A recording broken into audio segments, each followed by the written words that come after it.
Happy to be on your screen again. The program is Nigeria Now, where we look at issues that concerns us and also affect us as a nation. My name is Stella Elisha Dasham, and I'll be doing the program together with Rachel Tanzi. Good afternoon. Afternoon, Sally. All right, viewers, please do remember you can be part of the program by following us live on Facebook, and also you can drop your comments and your views on some of the stories or some of the issues we shall be tabling this afternoon.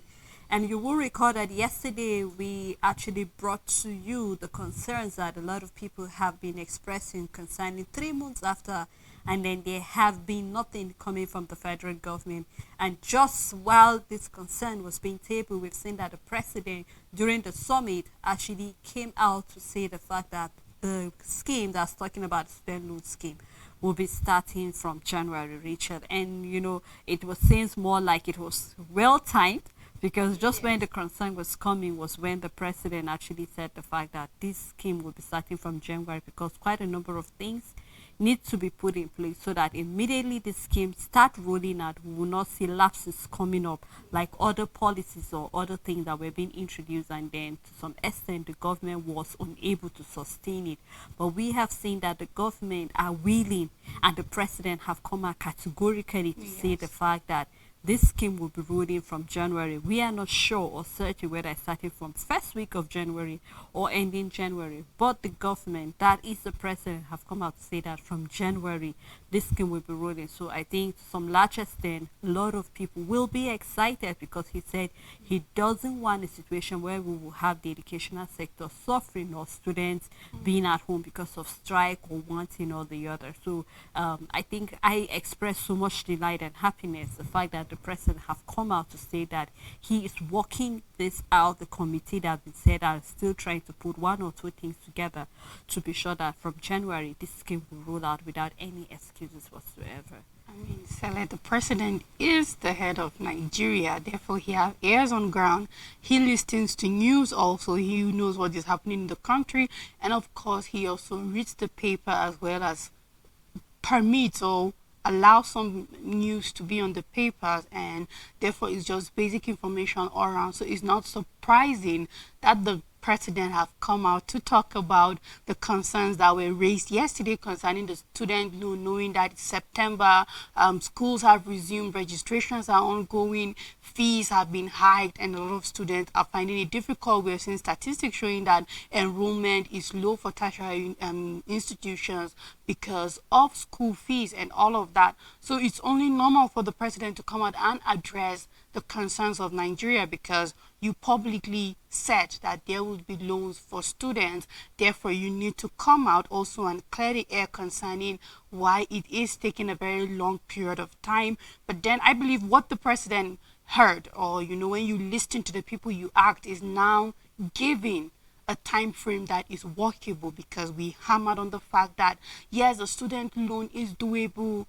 It is something that of course Nigerian schools will benefit from, and also students which the aim is to make sure that we reduce the number of people that can go to school because of tuition. And now it is good on whatsoever level, in as much as there could be speculation that the government can do more, but let the starting point be loans, and then the federal government can grow to scholarship funds and grants and all of that. But then this is a good starting point. However, we said July to September, now we're in October. It's just a period of 3 to 4 months, and if we are going to be realistic, the time frame was not workable. And these are the kind of implementation gaps we have that always make a lot of things that the government is trying to do look like sham. And whether we like it or not, it turns out to be like that, because when people are beginning to be impatient, the government begins to rush processes. And then when one minor sensitive details is not gotten, then you find out that the thing turns out to be a flop, even when its original creation is supposed to be perfect. So I believe that January is workable. Let's believe that for the past 3 months, the committee that, or whoever the president have put this on their table, be it from the Ministry of Education or the Ministry of Finance, wherever the money is coming from, whatever ministry or body is in charge, have been sitting down and planning strategies for how to implement this, because it should be planned in a way that it's going to be for a long run. This shouldn't be something that 3 years later nobody can say what is going on. 5 years later can't be. Let's not have lucky Nigerians, Sele. Let everybody in Nigeria be able to partake when the government is trying to do something good. Let it not be 10 years later, no more student loan. We want to see something like this sustainable for the next 20, 30, 40, 50 years. And as Nigeria grows, it becomes normal and it becomes part of the educational institution. And then it will make sure that whether we like it or not, the number of leaving school students will, out of school students will be low. And starting from the tertiary, maybe the government can extend to secondary school. Maybe the government can extend to basic school and basic education or elementary education at whatever level people or parents are needing funding. So yes, January is workable, and then as long as people are doing their job night and day, seeing that it actualizes in January, I believe that when we come to January, is not late, because for some of the schools now, they've been given a 2-time break in like division into the payment. So for those that couldn't access the loan when the first batch of payment was due, I believe they would be able exactly to access it the second time. So it won't be late in January. It is a workable time frame, and we hope that the people with the responsibility of making sure it actualizes in January do the needful. I think we really look forward to seeing that the people there, because we're meant to understand that even the CBN governor will be part of that committee that are looking to that. We know that there's so many criteria. The school will be involved, the educational bank that will be open so people can actually have access to it. And we've seen that a lot of funds have been coming into the country to be able to fund education, among other things. So we look forward to making sure that the government will do the right thing when it comes to making sure that nobody is left out to have access to a decent education. Now, we woke up to the fact that parliamentary staff are going on a strike, or they want to start a strike tomorrow. We will recall that in 2020, there was a review of the 1999 Constitution as amended. A number of bills were being revisited, a number of bills were being amended, and then part of those things that were being amended that the president passed was talking about the fact that we need to have autonomy for the judiciary and the legislature. I mean, you and I have actually hammered so much on the autonomy of the local government that till date we are waiting. And I feel that this should not be separated, because a lot of time we've seen that governors tend to invade into things that are not their business. And the reason why the Senate passed that bill is the fact that we need to have the judiciary and the legislature working without the executive interfering. We have what is called separation of powers, so it is expected that you allow these other tiers of government to operate without interfering, without anything whatsoever. But we're seeing that, especially the parliamentary, that's talking about the legislation, the 36 states have not been happy so far, because they gave it 21 days ultimatum that was not being followed. They added it up with 1 week. I mean, let's give the government some time to do something. And then a lot of times, in fact, from that 2020, we've heard where a number of governors then were not happy with that autonomy, because what that autonomy means is that whenever a federal education is being given to a state, a particular quota is supposed to be given to these other tiers of government, so they don't have to depend on governors to give them certainty. So imagine that you need to actually carry out a case, for example, the judiciary, and then you have to wait for the government to pass a particular amount of money before you be able to carry out certainty. I mean, this is a way of stopping you from doing your job as it's expected to be. So we're saying that the parliamentary staff are really not happy and not really satisfied. So that is to say that when you go around the House of Assemblies in the 36 form tomorrow, everywhere will be locked. Why? Because the staff felt that the government is not taking them serious. And I'm quite sad, Richard, and it's not different from other strike we've had in the nation, whereby you keep pushing for something and then it looks more like you're begging for your needs to be met. Meanwhile, we know that this is really important for these other tiers of government to be able to carry out their responsibility, and we're seeing that they're saying from tomorrow they'll be starting a strike. Sally, I'm coming from an angle that is quite different.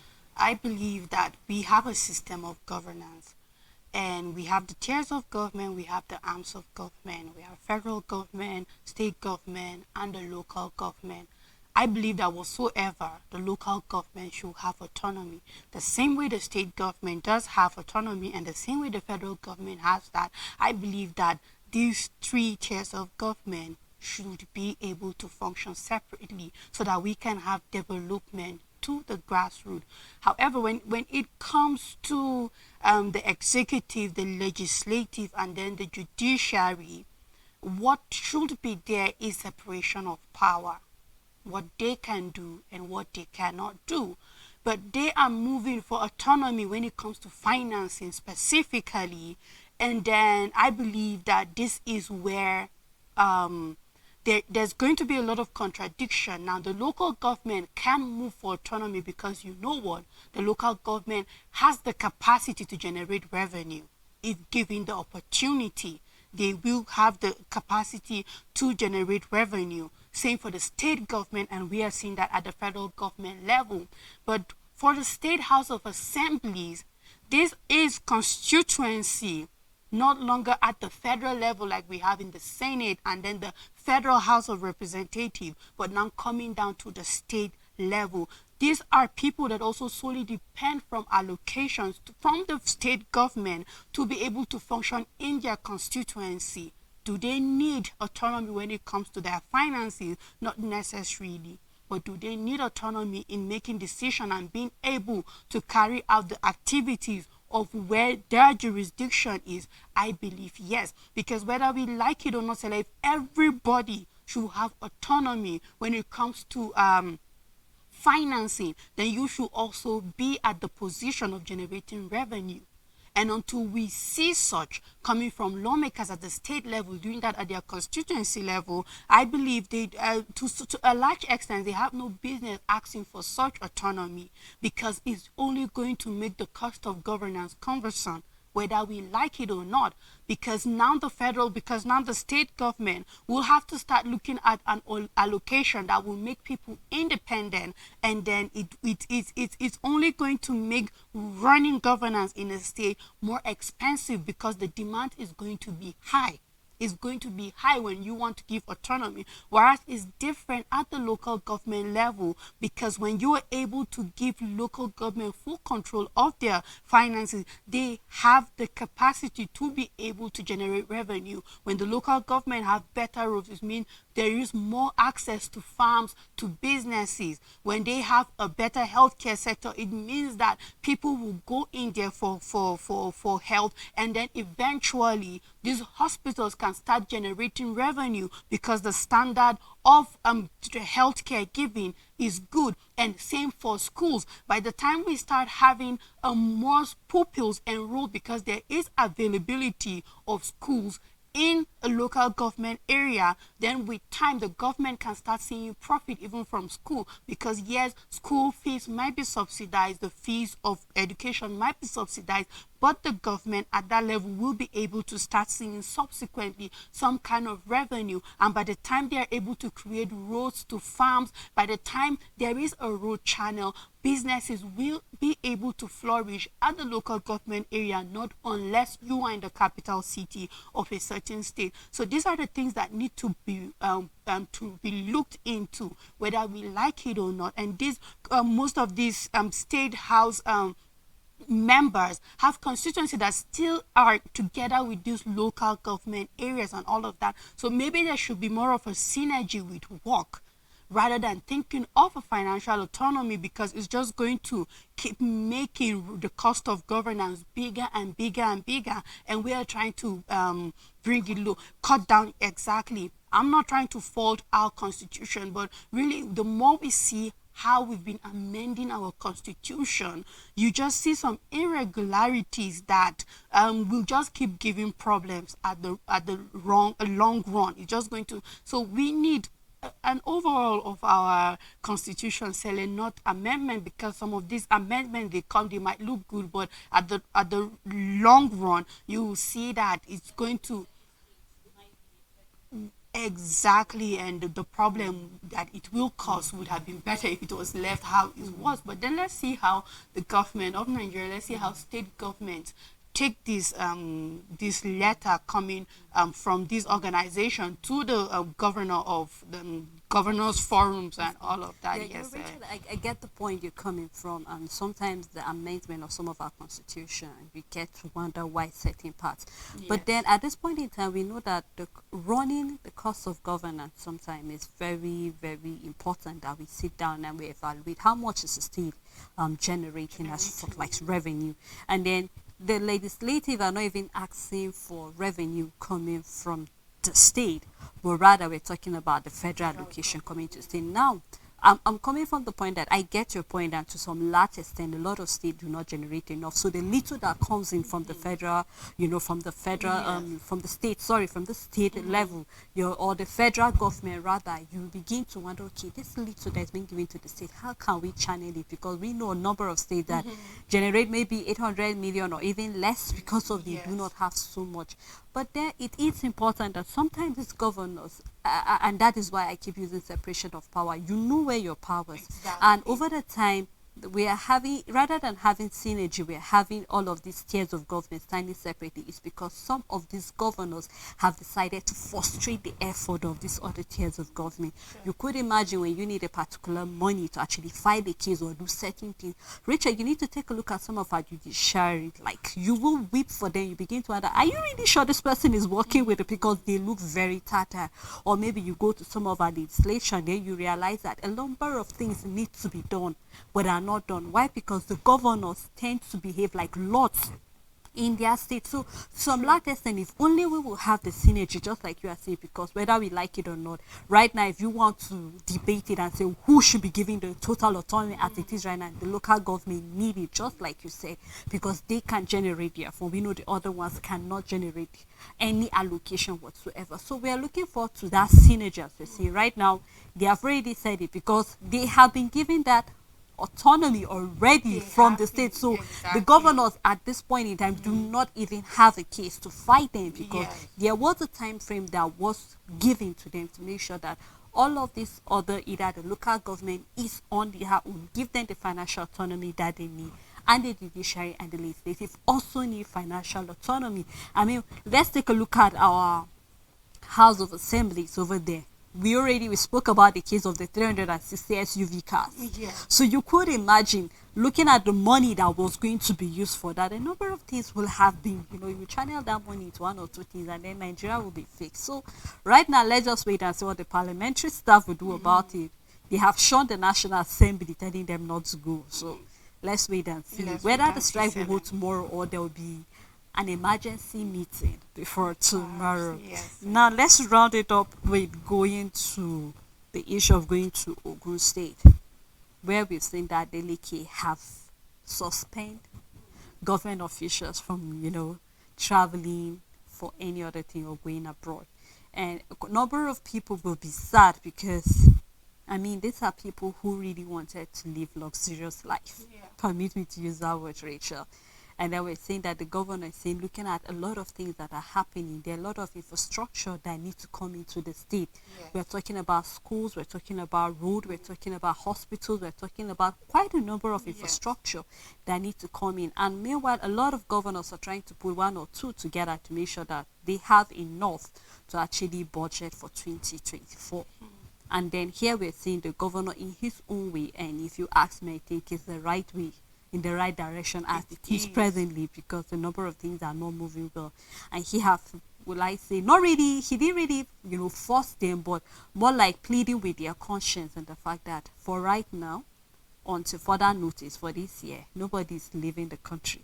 Whatever fund that would have been used, except it's been mandatory, and if you need to go, you need to come to the governor's office You have to seek for proper, let them see one or two things, how important your meeting is, and then before you can leave the country. If you ask me, Rachel, I think it is the right thing to be done as it is presently. With what is happening in Nigeria, Rachel, you will know that a number of states need to take a leave from the governor on what he did concerning officials leaving the country.